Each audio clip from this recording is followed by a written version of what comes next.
আজকে 3 দিন যাবত আমার ঘরের মধ্যে তালিম হচ্ছে আপনার রাসূল সাল্লাল্লাহু আলাইহি ওয়াসাল্লামের মৃত্যু, উফাতের পর সাহাবীদের অবস্থা। আল্লাহু আকবার, এমন অবস্থা, সাহাবীদের অবস্থা এমন হালত ছিল, কেউ কেউ আপনার বেহুশ হয়ে গেছিল, হুঁশি ফিরে নাই 3 দিন পর্যন্ত। আপনার উমর রাদিয়াল্লাহু তাআলা তো আপনার মনে করলেন যে খোলা তরবারি আছে না, এই তরবারি হাতে নিয়ে পাগল হয়ে গেছিল, বাইরে বেরিয়েছিল। যে বলবো যে আল্লাহ রাসূল মারা গেছে, আমি তার কল্লা উড়াই দিই। কেমন পাগল হয়েছে বলেন? তার মানে সহ্যই করতে পারছেন যে আল্লাহ রাসূল মারা গেছে। যখন মনে করলেন যে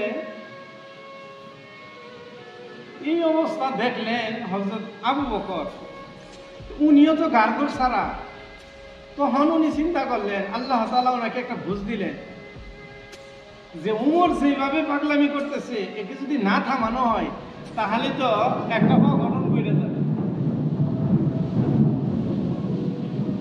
তখন হযরতে আবু বকর রাদিয়াল্লাহু তাআলা এই মসজিদে নববীতে ঢুইকা সবাই এক একজন উমর হেলান দিয়ে পড়ে রয়েছে, কেউ এরকম ভাবে কাঁদতে কাঁদতে বেহুশ হয়ে পড়ে গেছে। সবাইকে ডাকলেন, দায়িত্ব জমাইলেন, জমায়ে বলতেছে কোরআনের একটা আয়াত বলছে, আর ওই আয়াতের মধ্যে আছে যে রাসূল সাল্লাল্লাহু আলাইহি ওয়াসাল্লাম দুনিয়াতে আসছেন, তার মৃত্যু হবে। আর কি হবে? রাসূল চিরস্থায়ী, দুনিয়া থেকে তার যাইতে হবে, সে চিরঞ্জীব না, চিরঞ্জীব হচ্ছেন একমাত্র আল্লাহ। তখন এটা স্মরণ করাই দিলেন যে তোমরা যদি আল্লাহ তাআলার কোরআনের আয়াতের এই আয়াতের উপর যদি বিশ্বাসী হও, তাহলে তোমাদেরকে স্বীকার করতে হবে রাসূল সাল্লাল্লাহু আলাইহি ওয়াসাল্লাম ইন্তেকাল করবেন। সুতরাং রাসূল ইন্তেকাল করছেন, এখন আমাদের করণীয় কি? এটা আমাদেরকে করতে হবে। তখন সাহাবীরা কি হইল? তারা একটু চেতনা আসলো, কারণ যেখানে আল্লাহ, যেখানে কি আল্লাহর কথা বলে ফেলেছে, আল্লাহর দোহাই দিয়ে ফেলেছে, তখন সাহাবীরা কি হয়েছে? সোজা হয়েছে, সবাই কি একটু হুঁশ ফিরাইছে। কিন্তু বলতেছে তাহলে রাসূল সাল্লাল্লাহু আলাইহি ওয়াসাল্লামকে গোসল করাবে কে? সবাই কি পাগল, আমি করাবো, আমি করাবো। সবাই কি হয়ে গেছে? পাগল হয়ে গেছে রাসূলকে গোসল করাবে। তখন হযরতে আয়েশা রাদিয়াল্লাহু তাআলা আনহার কাছে গেছেন মীমাংসা, যে এটা কি করা যায়। তখন আয়েশা রাদিয়াল্লাহু তাআলা বলেছে, রাসূল যখন ইন্তেকাল হয় তখন তিনি বলে গেছেন, আমার নিকট আত্মীয়তা যারা, তারাই আমাকে গোসল করায়। তখন দেখলেন নিকট আত্মীয় হইতেছে কুরাইশ বংশের লোকেরা। এখন আবার কুরাইশ বংশের লোকেরা যারা আছে এরা তো অনেক, তাহলে সবাই গোসল কেমনে করাবো? তখন আবু বকর রাদিয়াল্লাহু তাআলা বললেন যে তোমাদের যে কওমগুলি আছে, গোত্রগুলি আছে, এক এক গোত্র থেকে একজন করে দাও। কয়জন করে? এরকম ভাবে 7-8 জন ব্যক্তিকে নির্বাচন করলো। তন্মধ্য থেকে আবার মদিনার আনসারদের মধ্যে থেকে তারা বলতেছে, আমরা তো রাসূলকে যে পরিমাণ মহব্বত করছি, আমাদেরকে একটা অংশ দাও। তারা দরখাস্ত করলো। কি করলো? দেখেন রাসূলের পাগলগুলি, দেখেন অবস্থা, আমাদের একটা দেও।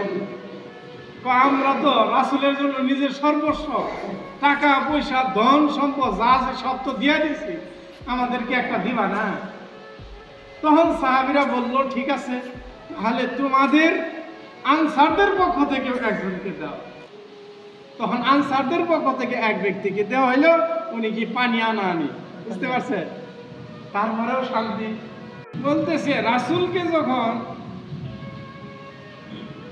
তারা গোসল করাইতে গেছে, এমন অবস্থা যে ওই পুরা ঘরটা আপনার খুশবুয়ে ভরপুর হয়ে গেছে। আল্লাহু আকবার। এখন গোসল করায়, কাফন দাফন করে, তখন বলতেছে, আচ্ছা তাহলে কি করা যায়? রাসূলকে কাল জানাজা কে করাবে? ইমাম কি হবে জানাজা? তখন আয়েশা রাদিয়াল্লাহু তাআলা আনহার কাছে গেছে, বলতেছে রাসূল সাল্লাল্লাহু আলাইহি ওয়াসাল্লামের জানাজার ইমাম কে হবে? আয়েশা রাদিয়াল্লাহু তাআলা বলতেছে, রাসূলের ওফাতের সময় আমাকে বলে গেছে যে আমার জানাজার কোনো ইমাম হবে না, কারণ এটা আল্লাহ তাআলাই নির্ধারণ করে দিয়েছে। কারণ ইমাম রাসূলের চেয়ে বড় আর কোনো ইমাম নাই। এই জন্য রাসূলের জানাজার কোনো ইমাম হবে না, তোমরা রাসূলের ঘরের মধ্যে প্রবেশ করবা আর একটা একটা ক্ষুদ্র করে জামাত প্রবেশ করবা, ঘরের মধ্যে যতগুলি আডে 10-12 জনের জামাত, ছোট্ট একটা দল, কথা বলছে, এরকম ভাবে জামাত জামাত ঢুকবা আর কি নিয়ত করবা আর রাসূলের কি দুরূদ শরীফ পড়বা, দোয়া করে আয়েশা বলবা। এইভাবে এক জামাত করে ঢুকতেছে, আরেক জামাত ঢুকতেছে, আরেক জামাত আসতেছে, আরেক জামাত আসতেছে, এইভাবে বলতেছে সর্বপ্রথম আল্লাহ পাকের ফেরেশতারা জানাজা করবে। সর্বপ্রথম কারা?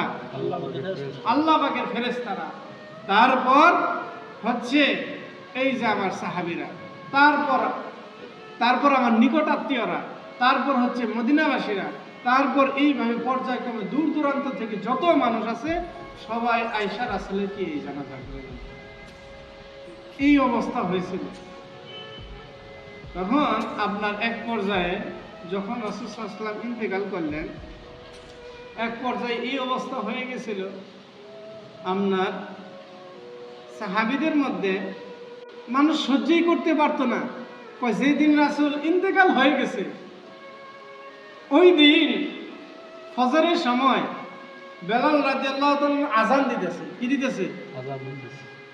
আযানের সময় যখন বলতেছে আল্লাহু আকবার আল্লাহু আকবার আল্লাহু আকবার আল্লাহু আকবার আশহাদু আল্লা ইলাহা ইল্লাল্লাহ আশহাদু আল্লা ইলাহা ইল্লাল্লাহ আশহাদু আন্না মুহাম্মাদার রাসূলুল্লাহ যখন বলবে তখন এমন অবস্থা হয়ে গেছে বেলাল রাদিয়াল্লাহু তাআলা কাঁদতে কাঁদতে বেহুশ হয়ে পড়ে গেছে।